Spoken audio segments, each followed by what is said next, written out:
नमस्कार साथियों, हिंदी साहित्यशाला में आपका एक बार फिर से स्वागत है। आज हम प्रीवियस ईयर के पेपर को सॉल्व करेंगे जो यूजीसी नेट 2018 का है, यानी दिसंबर का प्रीवियस ईयर पेपर है। तो आइए देखते हैं पेपर कैसे आया था यूजीसी नेट 2018 में। आज का पहला प्रश्न है कि इनमें से कौन सी बोली बिहारी हिंदी वर्ग में नहीं आती, बताना है। भोजपुरी, मगही, मैथिली, छत्तीसगढ़ी। तो इसका राइट आंसर होगा 4, यानी छत्तीसगढ़ी बोली बिहारी हिंदी के अंतर्गत नहीं आती। भोजपुरी, मैथिली और मगही ये बिहारी हिंदी के अंतर्गत आती है।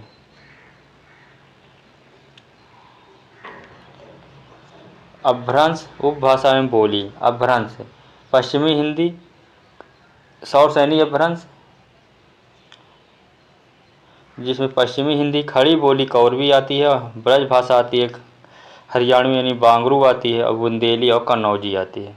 ये 5 भाषाएं पश्चिमी हिंदी के अंतर्गत आती हैं। और राजस्थानी के अंतर्गत पश्चिमी राजस्थानी मारवाड़ी, पूर्वी राजस्थानी जयपुरी, उत्तरी राजस्थानी मेवाती और दक्षिणी राजस्थानी मालवी, ये 4 उपबोली आती हैं राजस्थानी के अंतर्गत।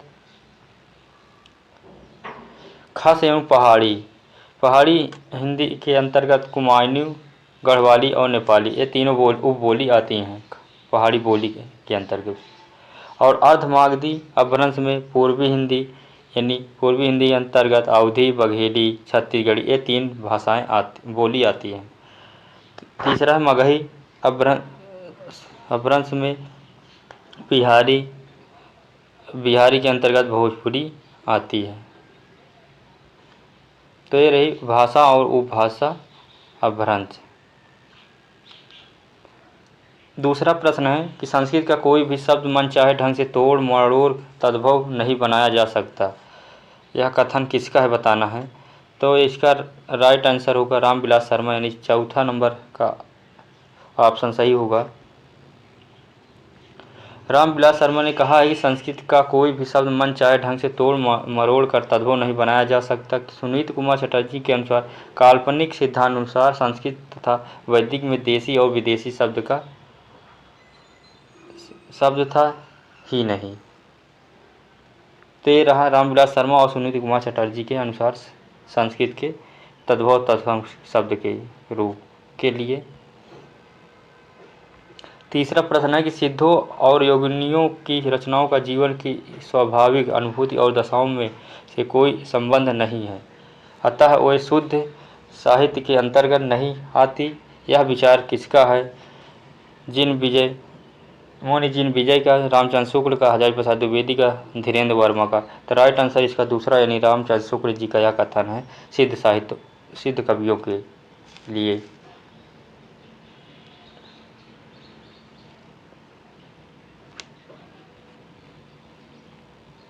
प्रश्न नंबर 4 है कि अरे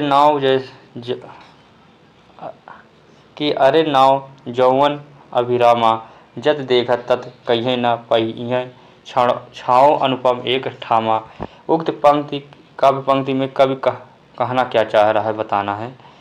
रूप वर्णन करने की संभ्रम की स्थिति में आंशिक रूप से रूप वर्णन करने की सार्थक है, रूप वर्णन करने की में समर्थ है, रूप वर्णन करने में असमर्थ है। तो चौथा नंबर का राइट आंसर होगा 4, यानी रूप वर्णन करने में असमर्थ है।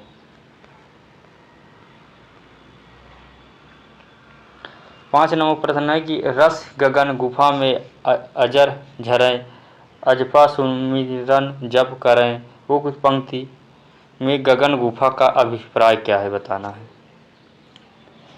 तो अपमान में स्थित गुफा, अलौकिक गुफा, सहस्त्र चक्र और मूलाधार चक्र।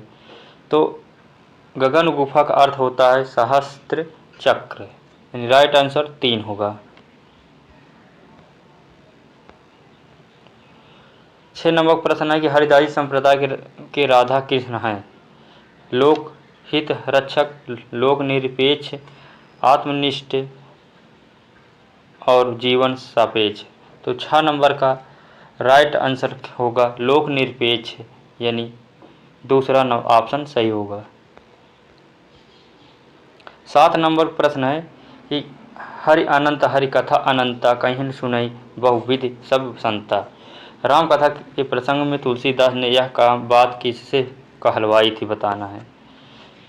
तो 7 नंबर का आप सही आंसर क्या हो बताना है। शिव या गलौप्य काग विशुंडी तुलसीदास की स्वयं की उक्ति।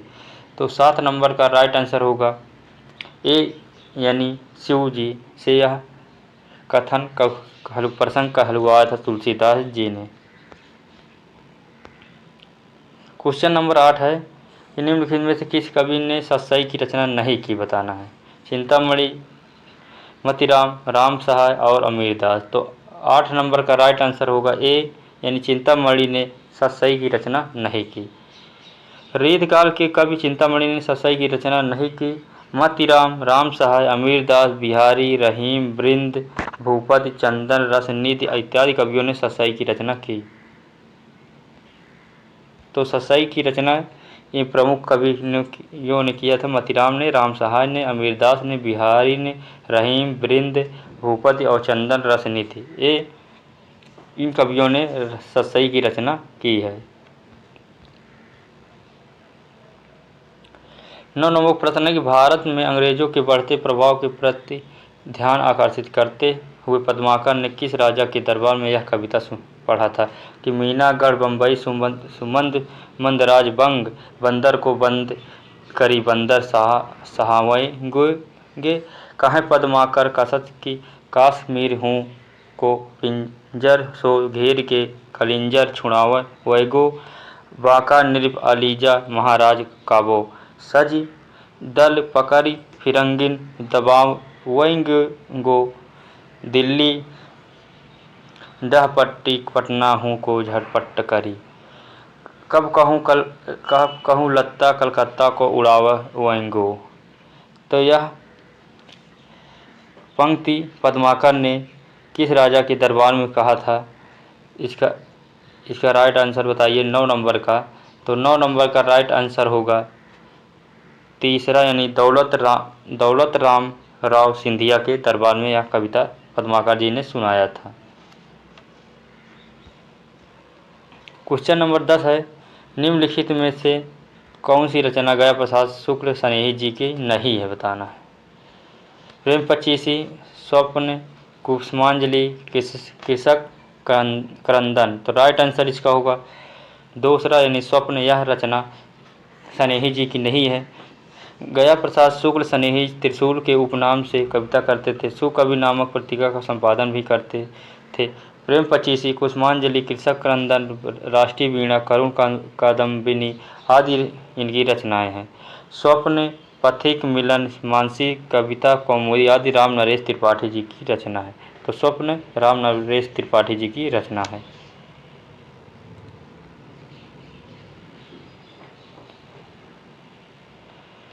11 नंबर का प्रश्न है कि प्रेम शतक के रचनाकार कौन है। जगन्नाथ दास रत्नाकर, दुलारे लाल भार्गव, वियोगी हरि, अंबिका दत्त व्यास।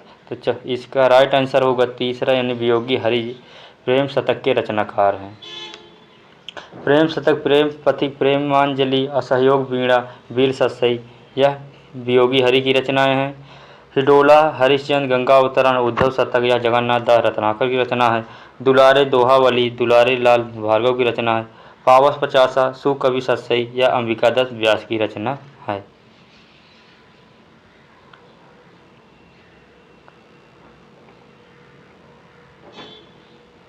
प्रश्न नंबर 12 है कि हिंदी में ऋतु संहार के रचयिता कौन है बताना है। भरतेंद्र हरिश्चंद्र, गुरु भक्त सिंह, ठाकुर जगमोहन सिंह, श्रीधर पाठक। तो ऋतु संहार के रचयिता श्रीधर पाठक जी हैं। श्रीधर पाठक ने ऋतु संहार का ब्रज भाषा में अनुवाद किया। ठाकुर जगमोहन सिंह ने मेघदूत का कविता सवैया में अनुवाद किया। भरतेंद्र हरिश्चंद्र ने नारद भक्ति सूत्र का तदी सर्वस्त्र नाम से अनुवाद किया।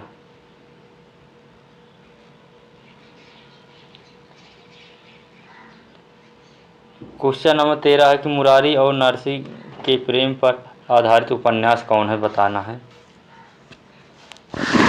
आदर्श दंपत्ति, चंद हसीनों के खातून, पाप और पुण्य और सत्याग्रह। तो 13 नंबर का राइट आंसर होगा दूसरा यानी चंद हसीनों के खातून। यह मुरारी और नरसिंह के प्रेम पर आधारित उपन्यास है। तो 13 नंबर का राइट आंसर दूसरा होगा। 14 नंबर प्रश्न है कि तपेदिक की मरीज मन्नों की कथा किस कहानी में चित्रित है। तो सुहागनी, बादलों के घेरे, जिंदगी और गुलाब, मैं हार गई। तो 14 नंबर का राइट आंसर होगा दूसरा यानी बादलों के घेरे। यह तपेदिक की मरीज मन्नों की कथा पर चित्रित है। तपेदिक की मरीज मन्नों की कथा बादलों के घेरे कहानी में चित्रित है। रवि भी इसका पात्र की इस कहानी की लेखिका कृष्णा सोमवती हैं। मनोरमा, काशी, कुंती इत्यादि सुहागिनें कहानी की पात्र हैं जिनके लेखक मोहन राकेश हैं। मैं हार गई मन्नू भंडारी की रचना है।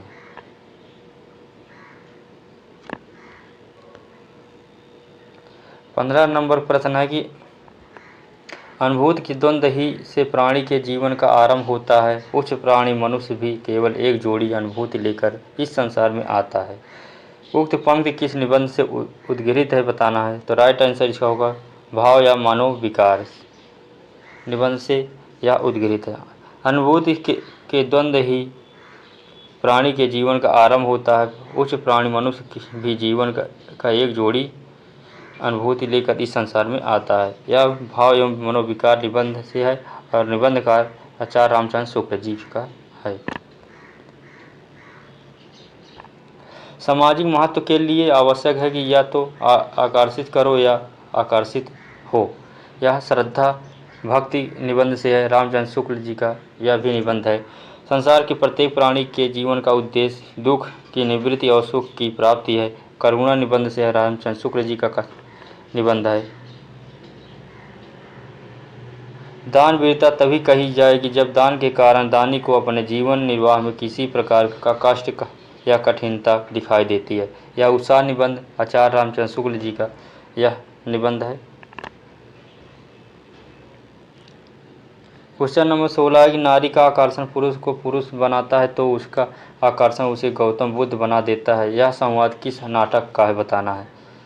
तो यह संवाद लहरों के राजहंस नाटक से का कथन है, यानी नारी का आकर्षण बुद्ध बना देती है। यह लहरों के हंस यानी मोहन राकेश जी का नाटक है।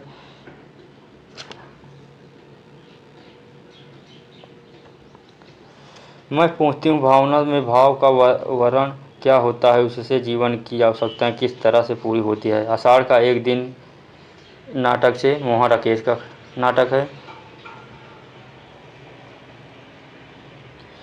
रबड़ स्टैम्प के माने क्या होते हैं। एक अधिकार, एक रुतबा, एक इज्जत, यही है नहीं।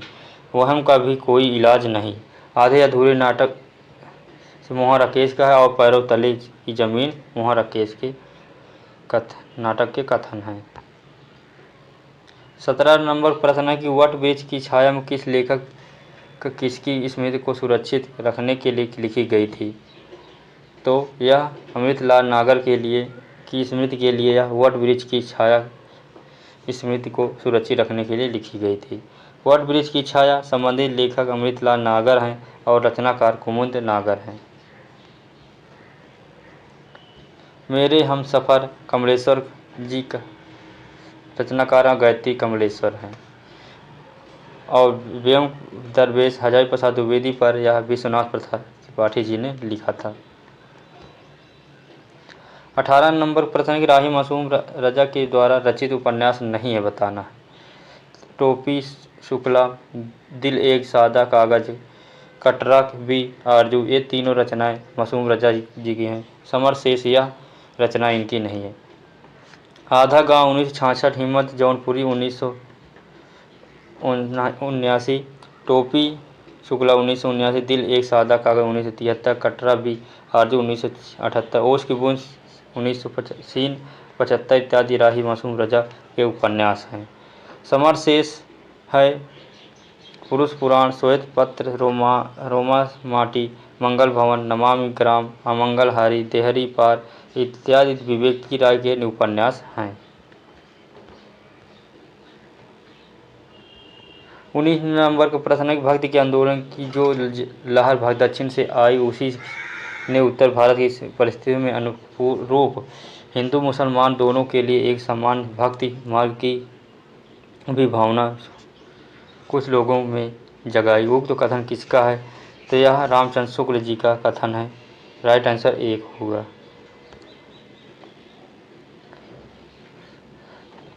और उसी के परिप्रेक्ष्य में हजारी प्रसाद द्विवेदी का कथन है कि यह भी उत्तर भारत में साधारण जनता के भीतर में जो धर्म भावना वर्तमान थी उससे शास्त्र की अंगुली पकड़कर उन अपने को शक्तिशाली रूप में प्रकट किया। यह हजारी प्रसाद द्विवेदी का कथन है। 20 नंबर प्रश्न है कि निम्नलिखित में से कौन सी पश्चिमी विचारात्मक 20वीं सदी में मौजूद नहीं थे? तो I.S. Richard, Samuel Taylor Coleridge, Benedetto Croce, Sigmund Freud. तो इसका राइट आंसर होगा दूसरा यानी सैमुअल टेलर कॉलरिज। यह 20वीं सदी में नहीं थे। I.S. रिचर्ड ने समय इनका 1893 से 1979 है, 20वीं शताब्दी है। सैमुअल टेलर कॉलरिज 1772 से 1834 यानी 19वीं शताब्दी। और बेनेदेत्तो क्रोचे 1866 से 1952 20वीं शताब्दी। सिगमंड फ्रायड 1865 से 1939 20वीं शताब्दी। 21 नंबर प्रश्न है कि तनना बुनना तेजो कबीर, रामा नाम लिखी लिखो शरीर, मुस मुस रोवे कबीर की माई, ए बारीक कैसे जीवन खुदाई। उक्त काव्य पंक्ति में प्रयुक्त मुसी मुसी का भावार्थ क्या है बताना है। मन ही मन रोना, सिसक सिसक कर रोना, दहाड़ मार कर रोना, किसी का गुण कथन करते हुए रोना। तो इसका राइट आंसर 3 होगा यानी मन ही मन रोना और सिसक सिसक कर रोना, ये दोनों सही हैं।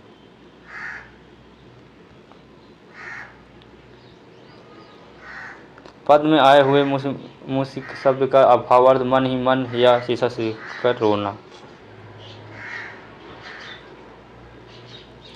22 नंबर प्रश्न है कि यंद्री का लकड़ भग्गा, जिह्वा का फुहड़ा, काछ का जाति, मुँह का साती, जो सत पुरुष उत्तमो कथी। गोरखनाथ की दृष्टि में सच्चा साधक वही है जो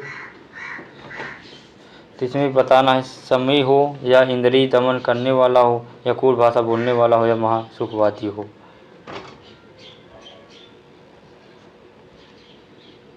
तो इसका राइट आंसर हो चौथा यानी पहला संयमी हो और इंद्रिय दमन करने वाला हो।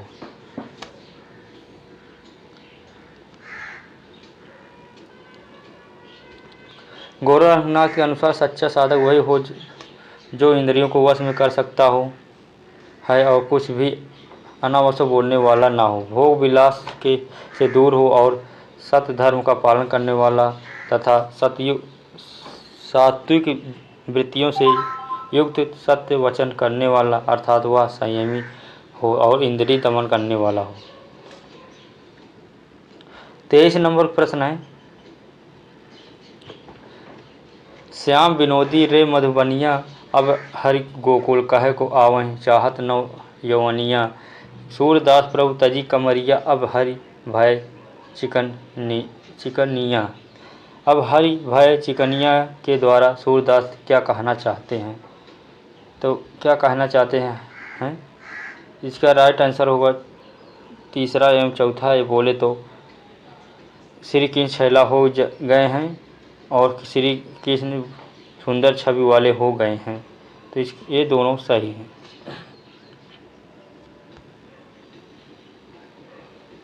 24 नंबर प्रश्न है यो ही मन मेरा मेरे काम को ना रहो माई, श्याम रंग हवै करी समान्यो श्याम रंग मैं। उक्त काव्य पंक्ति में कोई गोपी या भक्ति कहना चाहते हैं, क्या कहना चाहते हैं?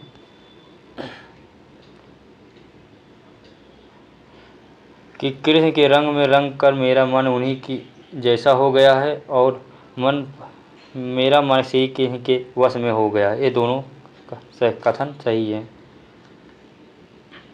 25 नंबर प्रश्न है, रीतकालीन आचार्यों की 3 श्रेणियां हैं,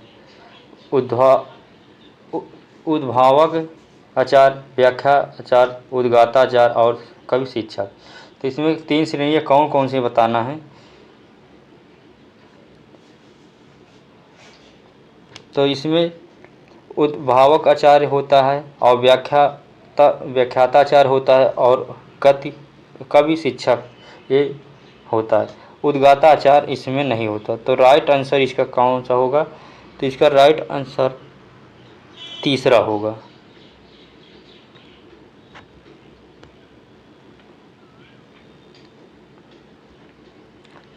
रीतकालीन आचार्यों की 3 श्रेणियां निम्नवत हैं। उद्भावक आचार्य उद्भाव एवं उत्पत्ति करने वाला, विचारों का प्रेरक प्रेषणकर्ता, व्याख्याता व्याख्या एवं व्याख्या करने वाला, कवि शिक्षक कवि एवं तथा कवि के रूप में शिक्षक का भी दायित्व निभाने वाला। उद्गाता का अर्थ होता है ज्ञान में साम गान करने वाला, ऋषि या जोर से गाने वाला। 26 नंबर प्रश्न है कि रास पंचाध्याय की प्रमुख विशेषता क्या है बताना है। तो इसकी यह रोला छंद में लिखी गई है, सही है। इसमें कृष्ण की रास लीला का विस्तार से के साथ वर्णन किया गया है, ये भी सही है। और इसमें अनुसंप्रदायिक युक्त साहित्यिक भाषा का भी प्रयोग किया गया है, ये भी सही है। इसमें दूरारूढ़ काल्पनिकता दिखाई गई, एक गलत है। तो कौन सा सही है। इसमें दूसरा सही होगा। तो आज की क्लास बस यहीं पर समाप्त होती है।